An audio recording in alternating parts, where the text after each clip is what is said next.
everyone, Namaskar. Welcome back to CMAS Academy. In today's video, we are going to learn about the paradox of thrift. So this particular video is for 2nd PUC Economics students of Karnataka PU Board, and the topic today is paradox of thrift, an important question for 6 marks. Yes, I know that a lot of you students have been waiting for this video because ನಿಮ್ಮ comments ನೋಡಿದ್ರೆ ಗೊತ್ತಾಗುತ್ತೆ ಎಲ್ಲರೂ ಇದನ್ನೇ ಕೇಳ್ತಾ ಇದ್ದೀರಾ. Almost all the students were asking for ma'am paradox of thrift topic ಅನ್ನ ನೀವು ಮಾಡಿಲ್ಲ, ಅದನ್ನ ಎಕ್ಸ್ಪ್ಲೇನ್ ಮಾಡಿ ಅಂತ.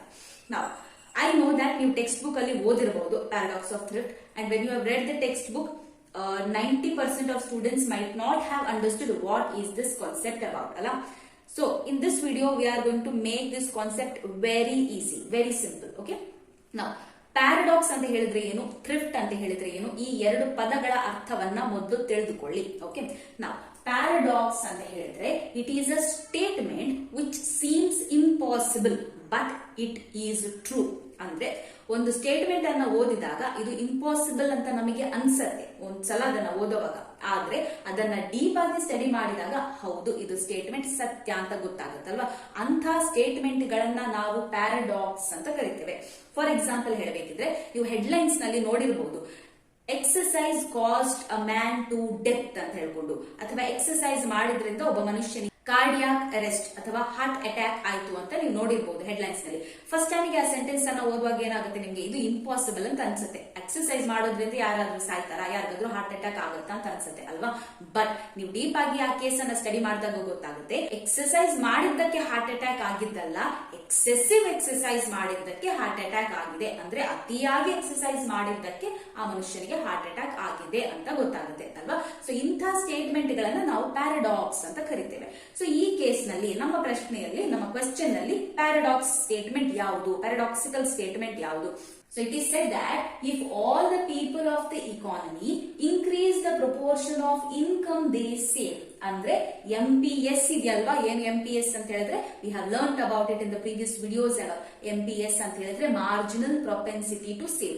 ಒಂದು ಮನುಷ್ಯ ಅವನ ಇನ್ಕಮ್, ಅವನ ಆದಾಯದಲ್ಲಿ ಎಷ್ಟು ಪೋರ್ಷನ್ ಅನ್ನ ಸೇವ್ ಮಾಡ್ತಾನೋ ಅದನ್ನ ನಾವು MPS, marginal propensity to save ಅಂತ ಕರಿತೇವೆ. ಸೊ ಈ MPS ಅನ್ನೋ ಕಾನ್ಸೆಪ್ಟ್ ಅನ್ನ ಅರ್ಥ ಮಾಡ್ಕೊಳ್ಳಿ. ಮಾರ್ಜಿನಲ್ ಪ್ರೊಪೆನ್ಸಿಟಿ ಟು ಸೇವ್ ಅಂತ ಹೇಳಿದ್ರೆ ನಮ್ಮ ಇನ್ಕಮ್ ನಲ್ಲಿ ನಾವು ಎಷ್ಟು ಸೇವ್ ಮಾಡ್ತೇವೆ, ಓಕೆ, ಆ ಪ್ರೊಪೋರ್ಷನ್ ಅನ್ನ MPS ಅಂತ ಕರಿತೇವೆ. ಅದೇ ರೀತಿ MPC ಅನ್ನೋ ಒಂದು ಕಾನ್ಸೆಪ್ಟ್ ಇದೆ. ಈ ಚಾಪ್ಟರ್ ನ ಬೇರೆ ವಿಡಿಯೋಸ್ ಗಳನ್ನ ನೀವು ನೋಡಿದ್ರೆ ನಿಮ್ಗೆ ನೆನಪಿರಬಹುದು. MPC ಅಂತ ಹೇಳಿದ್ರೆ ಮಾರ್ಜಿನಲ್ ಪ್ರೊಪೆನ್ಸಿಟಿ ಟು ಕನ್ಸ್ಯೂಮ್. ನಾವು ನಮ್ಮ ಇನ್ಕಮ್ ನಲ್ಲಿ, ನಮ್ಮ ಆದಾಯದಲ್ಲಿ ಎಷ್ಟು ಕನ್ಸ್ಯೂಮ್ ಮಾಡ್ತೇವೆ ಅಂತ ಹೇಳಿದ್ರೆ ಫುಡ್ ಮಾತ್ರ ಅಲ್ಲ, ನಾವು ಖರೀದಿಸುವಂತಹ ಎಲ್ಲಾ ವಸ್ತುಗಳನ್ನ ನಾವು ಕನ್ಸಂಪ್ಷನ್ ಅಂಡರ್ ಅಲ್ಲೇ ಕನ್ಸಿಡರ್ ಮಾಡ್ತೇವೆ. ಓಕೆ, ಸೊ ಅದನ್ನ MPC ಅಂತ ಕನ್ಸಿಡರ್ ಮಾಡ್ತೇವೆ. ಸೊ ಒಂದು ಇಂಡಿವಿಜುವಲ್ ಅವನ ಇನ್ಕಮ್ ನಲ್ಲಿ ಎಷ್ಟು ಕನ್ಸಂಪ್ಷನ್ ಗೆ ಅವನು ಸ್ಪೆಂಡ್ ಮಾಡ್ತಾನೋ, ಅವನ ಮನೆಗೆ ತಗೊಳ್ಳುವಂತಹ ವಸ್ತುಗಳಿರ್ಬೋದು, ಯಾವುದೇ ಇರ್ಬೋದು, ಎಷ್ಟು ಕನ್ಸಂಪ್ಷನ್ ಮಾಡ್ತಾನೋ, ಎಷ್ಟು ಇನ್ಕಮ್ ಅನ್ನ ಸ್ಪೆಂಡ್ ಮಾಡ್ತಾನೋ ಅದನ್ನ MPC ಅಂತ ಕರಿತೇವೆ. ಅದೇ ರೀತಿ MPS ಅಂತ ಹೇಳಿದ್ರೆ ಅವನ ಇನ್ಕಮ್ ನಲ್ಲಿ ಎಷ್ಟು ಪೋರ್ಷನ್ ಅನ್ನ ಅವನು ಸೇವ್ ಮಾಡ್ತಾನೋ ಅದನ್ನ MPS ಅಂತ ಕರಿತೇವೆ. ಸೊ ಈ MPC ಮತ್ತು MPS ಈ ಎರಡು ಟರ್ಮ್ ಗಳನ್ನ ನೆನ್ಪಿಟ್ಕೊಳ್ಳಿ, ಮುಂದಕ್ಕೆ ನಮಗೆ ಬೇಕಾಗುತ್ತೆ. ಓಕೆ, ಸೊ ಸ್ಟೇಟ್ಮೆಂಟ್ ಏನು ಇನ್ನೊಮ್ಮೆ ಓದ್ತೇನೆ. If all the people of the economy increase the proportion of income they save, ಅಂದ್ರೆ MPS ಇನ್ಕ್ರೀಸ್ ಆಗಿದ್ರೆ the total value of savings in the economy will not increase ಅಂತ ಹೇಳ್ತಾರೆ. It will either decline or remain unchanged. So ಇದು paradoxical statement. So ಇಲ್ಲಿ ಏನ್ ಹೇಳ್ತಾ ಇದ್ದಾರೆ ಅಂತ ಹೇಳಿದ್ರೆ, ಒಂದು ಇಕಾನಮಿಯಲ್ಲಿ ಇರುವಂತಹ ಎಲ್ಲಾ ಜನರು ಅವರ ಇನ್ಕಮ್ ನಲ್ಲಿ ಅವ್ರು ಎಷ್ಟು ಸೇವ್ ಮಾಡ್ತಾರೆ ಅದನ್ನ ಹೆಚ್ಚು ಮಾಡಿದ್ರೆ, ಅಂದ್ರೆ ಸೇವಿಂಗ್ಸ್ ಅನ್ನ ಇನ್ಕ್ರೀಸ್ ಮಾಡ್ತಾ ಹೋದ್ರೂ ಕೂಡ the total value of the savings of the ಇಕಾನಮಿಯ ಸೇವಿಂಗ್ಸ್ ಇನ್ಕ್ರೀಸ್ ಆಗೋದಿಲ್ಲ ಅಂತ ಹೇಳ್ತಾರೆ. ನಾವು ಜನರಲ್ ಆಗಿ ನಾವೇನ್ ಹೇಳ್ತೇವೆ, ನಾವು ಸೇವ್ ಮಾಡಿದಷ್ಟು ಇಕಾನಮಿಯಲ್ಲಿ ಸೇವಿಂಗ್ಸ್ ಜಾಸ್ತಿ ಆಗುತ್ತೆ ಅಂತ ಹೇಳ್ತೇವೆ. ಆದ್ರೆ ಈ ಸ್ಟೇಟ್ಮೆಂಟ್ ಅಪೋಸಿಟ್ ಆಗಿದೆ. ಏನ್ ಹೇಳ್ತಾರೆ, ಎಲ್ಲರೂ ಸೇವ್ ಮಾಡಿದ್ರು ಕೂಡ ಇಕಾನಮಿಯ ಸೇವಿಂಗ್ಸ್ ಇನ್ಕ್ರೀಸ್ ಆಗೋದಿಲ್ಲ.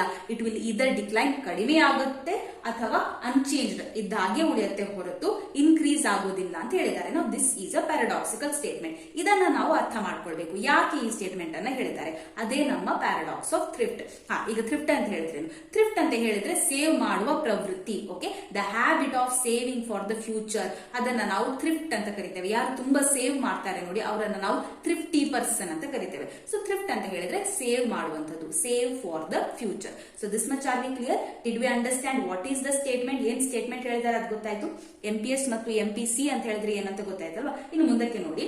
ಸೊ ಇಲ್ಲಿ ಬರೀ ಸೈಡ್ ಪಾಯಿಂಟ್ಸ್ ಗಳನ್ನ ನಾನು ಹಾಕಿದ್ದೇನೆ ನಿಮ್ಗೆ ಅಂಡರ್ಸ್ಟ್ಯಾಂಡ್ ಆಗ್ಲಿ ಅಂತ ಹೇಳ್ಕೊಂಡು. ಬಟ್ ನೀವು ಎಕ್ಸಾಮ್ ಗೆ ಬರೆಯುವಾಗ ನೀವು ನೋಟ್ಸ್ ಅಲ್ಲಿ ಹೇಗಿದೆ ಸೆಂಟೆನ್ಸ್ ವೈಸ್ ಅದನ್ನ ಮಾಡಿ ಬರೆಯೋದು ಒಳ್ಳೆಯದು. Okay, so this is for your understanding. Now for example, initial equilibrium y is equal to 250. So ಯಾರೋ ಒಂದು ಕಮೆಂಟ್ ಅಲ್ಲಿ ಕೇಳಿದ್ರು ಈಕ್ವಿಲಿಬ್ರಿಯಂ ಅಂತ ಹೇಳಿದ್ರೆ ಏನ್ ಮ್ಯಾಮ್? ಈ ಈಕ್ವಿಲಿಬ್ರಿಯಂ ಅಂತ ಹೇಳಿದ್ರೆ it is a point where aggregate demand and aggregate supply are equal. ಅಂದ್ರೆ 250 ಅಷ್ಟು ಡಿಮಾಂಡ್ ಇಕಾನಮಿಯಿಂದ ಬರ್ತಾ ಇದೆ ಅಂಡ್ ಪ್ರೊಡ್ಯೂಸರ್ಸ್ ಕೂಡ 250 ಅಷ್ಟೇ ಸಪ್ಲೈ ಮಾಡ್ತಾ ಇದ್ದಾರೆ. ಆ ಪಾಯಿಂಟ್ ಇದೆಯಲ್ಲ, ದ ಇಂಟರ್ಸೆಕ್ಷನ್ ಪಾಯಿಂಟ್, ಈ ಪಾಯಿಂಟ್ ಮಧ್ಯ ಪಾಯಿಂಟ್ ಇದೆಯಲ್ಲ, ಅದನ್ನ ನಾವು ಈಕ್ವಿಲಿಬ್ರಿಯಂ ಅಂತ ಕರಿತೇವೆ. I hope I made it clear. So for example, we are taking one example here. Initial equilibrium y is equal to 250 ಅಂತ ಇದೆ. ನೆಕ್ಸ್ಟ್ ಏನಾಗುತ್ತೆ? Suddenly people become thrifty. Thrifty ಅಂತ ಹೇಳಿದ್ರೆ ಏನ್ ಹೇಳಿದೆ ನಾನು? ಥ್ರಿಫ್ಟಿ ಅಂತ ಹೇಳಿದ್ರೆ ಸೇವ್ ಮಾಡುವ ಪ್ರವೃತ್ತಿ, ಸೇವಿಂಗ್ಸ್ ಮಾಡುವ ಹ್ಯಾಬಿಟ್ ಹೆಚ್ಚಾದಾಗ ಏನಾಗುತ್ತೆ ಅಂತ ನೋಡ್ಬೇಕಾ. People suddenly become thrifty due to war ಅಂತ ಹಾಕಿದ್ದೇನೆ. ಒಂದು ಮುಂದೆ ಯಾವುದೋ ಒಂದು ವಾರ್ ಆಗುತ್ತೆ, ಸೊ ಅದಕ್ಕಾಗಿ ಜನರು ಎಲ್ಲ ಸೇವ್ ಮಾಡಕ್ಕೆ ಸ್ಟಾರ್ಟ್ ಮಾಡ್ತಾ ಇದ್ದಾರೆ. Just like during the Covid situations, ನಿಮಗೆ ನೆನಪಿರಬಹುದು, ಆ 6 months ಲಾಕ್ ಡೌನ್ ಇಂಪೋಸ್ ಆಗಿತ್ತು ನೋಡಿ. ಆವಾಗ ಜನರು ಎಷ್ಟು ಸಾಧ್ಯ ಆಗುತ್ತೋ ಅಷ್ಟು ಸೇವ್ ಮಾಡ್ಲಿಕ್ಕೆ ಸ್ಟಾರ್ಟ್ ಮಾಡಿದ್ರು. ಆಸ್ ಅ ರಿಸಲ್ಟ್ ಏನಾಯ್ತು? As a result the GDP of the economy came down. Total savings of the economy had come down because people are not spending. ನೋಡಿ, ಒಂದು ಸಿಂಪಲ್ ಲಾಜಿಕ್ ಏನು ಅಂತ ಹೇಳಿದ್ರೆ, ಜನರು ಯಾವಾಗ ಅವರ ಇನ್ಕಮ್ ಅನ್ನ ಹೊರಗೆ ಹಾಕೋದಿಲ್ವೋ, ಇಕಾನಮಿಗೆ ಕೊಡೋದಿಲ್ವೋ, ಅಂದ್ರೆ ಸ್ಪೆಂಡಿಂಗ್ ಮಾಡ್ತಾ ಇಲ್ಲ, ಅವರು ಅವರ ಬ್ಯಾಂಕ್ ಅಕೌಂಟ್ ನಲ್ಲಿ ಅವರ ಸೇವಿಂಗ್ಸ್ ಗಳನ್ನ ಭದ್ರವಾಗಿ ಇಟ್ಕೊಳ್ತಾರೆ ಅಥವಾ ಗೋಲ್ಡಿನಲ್ಲಿ ಇನ್ವೆಸ್ಟ್ ಮಾಡ್ತಾರೆ. ಬಟ್ ಬೇರೆ ಇಕನಾಮಿಕ್ ಆಕ್ಟಿವಿಟೀಸ್ ಗಳಲ್ಲಿ ಅವರು ಇನ್ವೆಸ್ಟ್ ಮಾಡ್ತಾ ಇಲ್ವೋ, ಆವಾಗ ಇಕಾನಮಿಯ ಸೇವಿಂಗ್ಸ್ ಡೌನ್ ಡೆಫಿನೆಟ್ಲಿ ಆಗುತ್ತೆ. ಇಂಡಿವಿಜುವಲ್ ಸೇವಿಂಗ್ಸ್ ಇನ್ಕ್ರೀಸ್ ಆದ್ರೂ ಕೂಡ ಇಕಾನಮಿಯ ಸೇವಿಂಗ್ಸ್ ಕಡಿಮೆ ಆಗೇ ಆಗುತ್ತೆ. Because people are not giving out money to the economy. I hope you are getting the point. So people suddenly become thrifty due to a war. So ಮುಂದೆ ಏನೋ ಒಂದು war ಆಗುತ್ತೆ ಅಂತ ಹೇಳ್ಕೊಂಡು ಜನರು ಸಡನ್ಲಿ ಥ್ರಿಫ್ಟಿ ಆದ್ರು. ಅಂದ್ರೆ ಅವರ ಇನ್ಕಮ್ ಅನ್ನ ಅವರು ತುಂಬಾ ಸೇವ್ ಮಾಡ್ಲಿಕ್ಕೆ ಸ್ಟಾರ್ಟ್ ಮಾಡಿದಾಗ ಏನಾಗುತ್ತೆ ನೋಡಿ. MPS increases and MPC decreases from 0.8 to 0.5. So ಈ ವ್ಯಾಲ್ಯೂಸ್ ಗಳನ್ನ ನೆನ್ಪಿಟ್ಕೊಳ್ಳಿ, so that it is easy for you to write in the examination. ನಾವು MPS ಮತ್ತು MPC ಅಂತ ಹೇಳಿದ್ರೆ ಏನಂತ ನಾನು ಆಲ್ರೆಡಿ ಹೇಳಿದ್ನಲ್ಲ. MPS ಅಂತ ಹೇಳಿದ್ರೆ marginal propensity to save, MPC is the marginal propensity to consume. So ಜನರು ಥ್ರಿಫ್ಟಿ ಆದಾಗ ಏನಾಗುತ್ತೆ? ಈ MPS ಇನ್ಕ್ರೀಸ್ ಆಗುತ್ತೆ, ಕರೆಕ್ಟ್ ಅಲ್ವಾ? Marginal propensity to save increase ಆಗುತ್ತೆ, ಅಂದ್ರೆ ಜನರು ತುಂಬಾ ಸೇವ್ ಮಾಡ್ತಾ ಇದ್ದಾರೆ.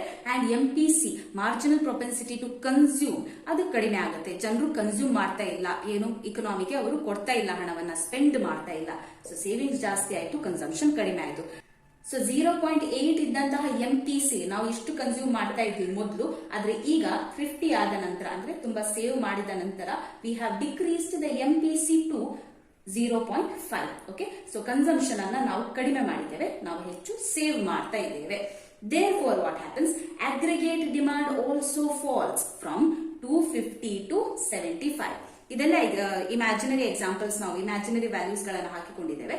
ಜಸ್ಟ್ ಟು ಸೇ ದಟ್ ಜನರು ತುಂಬಾ ಸೇವ್ ಮಾಡಿದಾಗ ಏನಾಗಿದೆ? ಮಾರ್ಜಿನಲ್ ಪ್ರೊಪೆನ್ಸಿಟಿ ಟು ಕನ್ಸ್ಯೂಮ್ 0.8 ಇಂದ 0.5 ಗೆ ಇಳ್ತಿದೆ. ಅದಕ್ಕನುಗುಣವಾಗಿ ಅಗ್ರಿಗೇಟ್ ಡಿಮಾಂಡ್ ಏನಾಗಿದೆ? ಅಗ್ರಿಗೇಟ್ ಡಿಮಾಂಡ್ ಕೂಡ ಕಡಿಮೆ ಆಗಿದೆ. ಡೆಫಿನೆಟ್ಲಿ ನೀವು ಕನ್ಸ್ಯೂಮ್ ಮಾಡ್ತಾ ಇಲ್ಲ ಅನ್ನುವಾಗ ನಾವು ಇಕಾನಮಿಯಲ್ಲಿ ಏನು ಡಿಮಾಂಡ್ ಮಾಡ್ತಾ ಇಲ್ಲ. ಸೊ ಅಗ್ರಿಗೇಟ್ ಡಿಮಾಂಡ್ ಏನಾಗಬೇಕು? ಕಡಿಮೆ ಆಗ್ಲೇಬೇಕು. ಜನರು ಏನು ಡಿಮಾಂಡ್ ಮಾಡ್ತಾ ಇಲ್ಲ ಅಲ್ವಾ? ಸೊ ಮೊದಲು 250 ಅಷ್ಟು ಜನರು ಡಿಮಾಂಡ್ ಮಾಡ್ತಾ ಇದ್ರು, ಈಗ ಡಿಮಾಂಡ್ ಮಾಡ್ತಾ ಇಲ್ಲ, ಡಿಮಾಂಡ್ ಕಡಿಮೆ ಆಗಿದೆ. ಎಲ್ಲಿಗೆ ಹೇಳ್ತಿದೆ?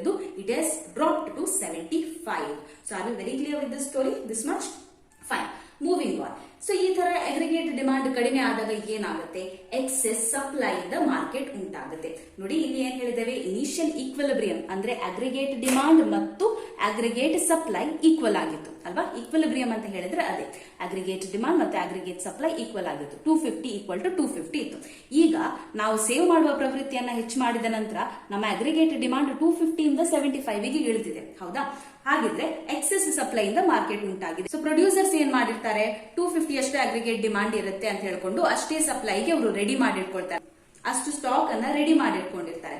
ಬಟ್ ಈಗ ಡಿಮಾಂಡ್ 75 ಮಾತ್ರ ಇದೆ. ಹಾಗಿದ್ರೆ ಎಕ್ಸೆಸ್ ಸಪ್ಲೈ ಕ್ರಿಯೇಟ್ ಆಗಿದೆ. 250 ಮೈನಸ್ 75 ಮಾಡ್ಕೊಳ್ಳಿ, ಸೊ 175 ಅಷ್ಟು ಎಕ್ಸೆಸ್ ಸಪ್ಲೈ ಇದೆ.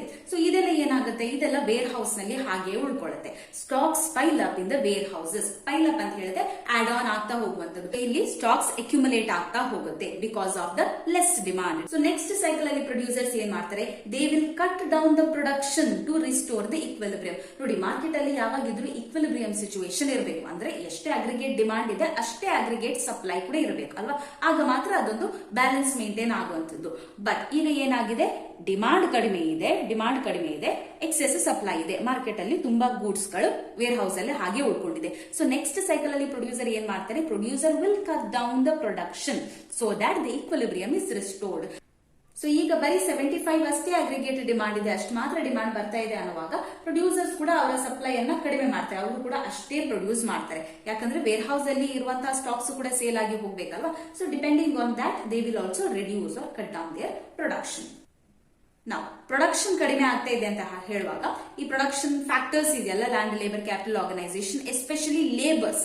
ಅಷ್ಟು ಲೇಬರ್ಸ್ ನಮಗೆ ಅವಶ್ಯಕತೆ ಇಲ್ಲ, ಯಾಕಂದ್ರೆ ನಾವು ಅಷ್ಟೊಂದು ಪ್ರೊಡ್ಯೂಸ್ ಮಾಡ್ತಾ ಇಲ್ಲ, ನಾವೀಗ ಪ್ರೊಡಕ್ಷನ್ ಅನ್ನ ಕಡಿಮೆ ಮಾಡ್ತಾ ಇದ್ದೇವೆ. ಸೊ ಹಾಗಿದ್ರೆ ಲೇಬರ್ಸ್ ಅನ್ನ ಕೂಡ ಕೆಲಸದಿಂದ ತೆಗೆದು ಹಾಕಬೇಕಾಗುತ್ತೆ ಅಲ್ವಾ. ಕೆಲವೊಂದು ಲೇಬರರ್ಸ್ ಅವರ ಕೆಲಸವನ್ನ ಕಳ್ಕೊಳ್ತಾರೆ, ಅವರು ಕೂಡ ಇಕಾನಮಿಯ ಒಂದು ಪಾರ್ಟ್ ಆಗಿರ್ತಾರೆ, ಅಂದ್ರೆ ಅವರ ಇನ್ಕಮ್ ಕೂಡ ಕಡಿಮೆ ಆಗುತ್ತೆ. ಸೊ ಜನರ ಇನ್ಕಮ್ ಕಡಿಮೆ ಆದಾಗ ಅವರು ಇನ್ನೂ ಕಡಿಮೆ ಡಿಮಾಂಡ್ ಮಾಡ್ತಾರೆ ಅಲ್ವಾ, ಯಾಕಂದ್ರೆ ಅವರ ಬಳಿ ಏನು ಇಲ್ಲ ಈಗ ಸ್ಪೆಂಡ್ ಮಾಡೋದಕ್ಕೆ, ಅವರು ಕೆಲಸ ಕಳ್ಕೊಂಡಿದ್ದಾರೆ, ಯಾಕಂದ್ರೆ ಪ್ರೊಡಕ್ಷನ್ ಕಡಿಮೆ ಆಗಿದೆ. ಪ್ರೊಡಕ್ಷನ್ ಕಡಿಮೆ ಆಗಿದ್ರಿಂದ ಮ್ಯಾನುಫ್ಯಾಕ್ಚರರ್ಸ್ ನವರು, ಕಂಪನೀಸ್ ಗಳು ಕೆಲಸದಿಂದ ತೆಗೆದು ಹಾಕ್ತಾ ಇದ್ದಾರೆ ಲೇಬರರ್ಸ್ ಅನ್ನ. ಅರ್ಥ ಮಾಡ್ಕೊಳ್ಳಿ. ಸೊ ಲೇಬರರ್ಸ್ ನವರು ಅವರ ಕೆಲಸವನ್ನ ಕಳ್ಕೊಂಡಿದ್ದಾರೆ ಅಂತ ಹೇಳುವಾಗ ಅವರ ಇನ್ಕಮ್ ಕೂಡ ಕಡಿಮೆ ಆಗುತ್ತೆ. ಸೊ ಟೋಟಲ್ ಆಗಿ ಇಕಾನಮಿಯಲ್ಲಿ ಇನ್ಕಮ್ ಕಡಿಮೆ ಆದಾಗ ಡಿಮಾಂಡ್ ಕೂಡ ಡೆಫಿನೆಟ್ಲಿ ಕಡಿಮೆ ಆಗುತ್ತೆ. So aggregate demand next cycle ಅಲ್ಲಿ ಮತ್ತೆ ಕಡಿಮೆ ಆಗುತ್ತೆ. It might reach up to 50. So ಈ ತರ ಸೈಕಲ್ ಕಂಟಿನ್ಯೂ ಆಗ್ತಾ ಹೋಗುತ್ತೆ. Finally they will reach at one point where aggregate demand is equal to aggregate supply, and this is our equilibrium position. Okay, you understood the concept of paradox of thrift. Let's see how to draw a graph. Okay, very simple technique. AD formula ನಿಮ್ಗೆ ಗೊತ್ತಿದೆ, aggregate demand ನ video ಹಾಕಿದ್ದೇನೆ, ಅದರಲ್ಲಿ detail ಆಗಿ ಈ terms ಗಳನ್ನ ಕೂಡ explain ಮಾಡಿದ್ದೇನೆ. If you haven't watch that video, please watch that video and come back. Okay, A bar ಅನ್ನ we are considering it as 50 and y1 ಯಾವ ರೀತಿ ಕ್ಯಾಲ್ಕುಲೇಟ್ ಮಾಡ್ತೇವೆ, these formulas are also been discussed. 50 the a bar divided by 1 minus 0.8. 0.8 ಮತ್ತು 0.5 ಈ ಎರಡು ವ್ಯಾಲ್ಯೂಗಳನ್ನ ನೆನ್ಪಿಟ್ಕೊಳ್ಳಿ ಅಂತ ಹೇಳಿದೆ ಈಗಾಗಲೇ ಎಕ್ಸ್ಪ್ಲೇನ್ ಮಾಡುವಾಗ. 0.8 was our MPC, marginal propensity to consume. ಯಾವಾಗ ಮೊದಲು ಅಲ್ವಾ, when the equilibrium was 250. So 50 divided by 1 minus 0.8 ಮಾಡಿದ್ರೆ you will get 250. 50 divided by 1 minus 0.5, answer 100.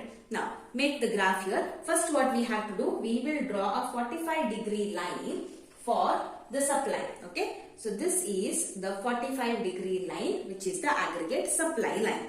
Now we will draw the aggregate demand. So ಈ x-axis ನಲ್ಲಿ we will mark the aggregate supply, y-axis ನಲ್ಲಿ we will mark the aggregate demand. Now you know that aggregate demand will not start from 0, ಯಾಕಂದ್ರೆ autonomous consumption ಇದ್ದೇ ಇದೆ at 50. So we will start from 50 only. Okay, so let us assume this is the value of 50. So this is the autonomous consumption point 50. So ಇಲ್ಲಿಂದ line increase ಆಗ್ತಾ ಹೋಗುತ್ತೆ, aggregate demand ಈ ತರ increase ಆಗುತ್ತೆ. Now if you want to find the equilibrium point, you have to check the intersection point. So where is the intersection point? Here the two lines are meeting alva. So this is the equilibrium point. So dotted lines anna hakkolli and to this way also. So this is our y1. Y1 value ಎಷ್ಟಿದೆ 250, right? So this is the 250, which means this point is also 250. Because equilibrium ಅಲ್ವಾ, equilibrium ಅಂತ ಹೇಳಿದ್ರೆ aggregate supply, aggregate demand ಎರಡು equal ಆಗಿರಬೇಕು. ಇದು ನಮ್ಮ first stage where I explained where initial equilibrium y is equal to 250. So this was our first equilibrium. ಈ ತರ ಇತ್ತು. ನೆಕ್ಸ್ಟ್ ಏನಾಯ್ತು, ಸೇವಿಂಗ್ಸ್ ಜನರು ಜಾಸ್ತಿ ಮಾಡ್ತಾ ಹೋದ್ರು, ಆವಾಗ ನಮ್ಮ ಅಗ್ರಿಗೇಟ್ ಡಿಮಾಂಡ್ ಕೂಡ ಕಡಿಮೆ ಆಯ್ತು, ಅಗ್ರಿಗೇಟ್ ಸಪ್ಲೈ ಕೂಡ ಕಡಿಮೆ ಆಯ್ತು ಅಲ್ವಾ. 250 ಇದ್ದಂತಹ ಅಗ್ರಿಗೇಟ್ ಡಿಮಾಂಡ್, ಅಗ್ರಿಗೇಟ್ ಸಪ್ಲೈ ಎಷ್ಟಕ್ಕೆ ಇಳ್ತಿದೆ, 100ಗೆ ಇಳ್ತಿದೆ. So it has been reduced by 150 after people increase the savings, right? Now let us mention this line. So this is the aggregate demand 1 line which is equal to A bar plus C1Y. Okay, so that is the first aggregate demand line. Now we shall draw the second line. So second aggregate demand line ಏನಾಗುತ್ತೆ? Definitely it has reduced alva. After people started saving, the aggregate demand has reduced. So it should come below this line. ಇಲ್ಲಿಂದನೇ start ಆಗುತ್ತೆ. Start from this point. But let it go below this aggregate line. So ee thara aggregate demand line number 2 anna draw ಮಾಡಿ. Now find out the intersection point. Idu aggregate supply na line, idu aggregate demand line. So this is the intersection point. Now make the dotted lines like this. Okay, this way also. Now this is our Y2 and Y2 na value is to 100. 250 ಇದ್ದಂತಹ aggregate demand ಮತ್ತು aggregate supply savings ಮಾಡಿದ ನಂತರ decrease ಆಗಿ 100 ಗೆ ಬಂದು ಇಳಿದಿದೆ. So here also it is 100. So this intersection point, this is our equilibrium number 2. Okay, so this is the new equilibrium now. Now let us write the name for the second line, aggregate demand line. AD2 ಅಂತ ಹೆಸರಿಡಿದಕ್ಕೆ AD2 is equal to A bar plus C2Y. So equilibrium ಏನಾಗಿದೆ? Equilibrium has dropped from E1 to E2 because of over savings of the people. So in conclusion, what we say that ಈ savings ಅನ್ನ ಹೆಚ್ಚು ಮಾಡಿದಾಗ ಏನಾಗಿದೆ? Equilibrium reduce ಆಗಿದೆ, aggregate demand reduce ಆಗಿದೆ, ಆದ್ರೆ savings ಅಲ್ಲಿ ಯಾವುದೇ ಚೇಂಜಸ್ ಆಗಲಿಲ್ಲ. ಸೇವಿಂಗ್ಸ್ ಅನ್ನ ನಾವು ಇಲ್ಲಿ ಎಲ್ಲೂ ಕೂಡ ತೋರಿಸಲಿಲ್ಲ ಅಲ್ವಾ? So what has happened? Only the equilibrium output has dropped, the aggregate demand has dropped, but there is no change in the savings. So yes, that's all about the paradox of thrift. Thank you so much for watching. If you are finding the videos helpful, please do share it with your friends, give it a like and channel na kuda subscribe madibidi. Thank you again for watching. See you in the next video. Till then, take care. Bye. Namaste.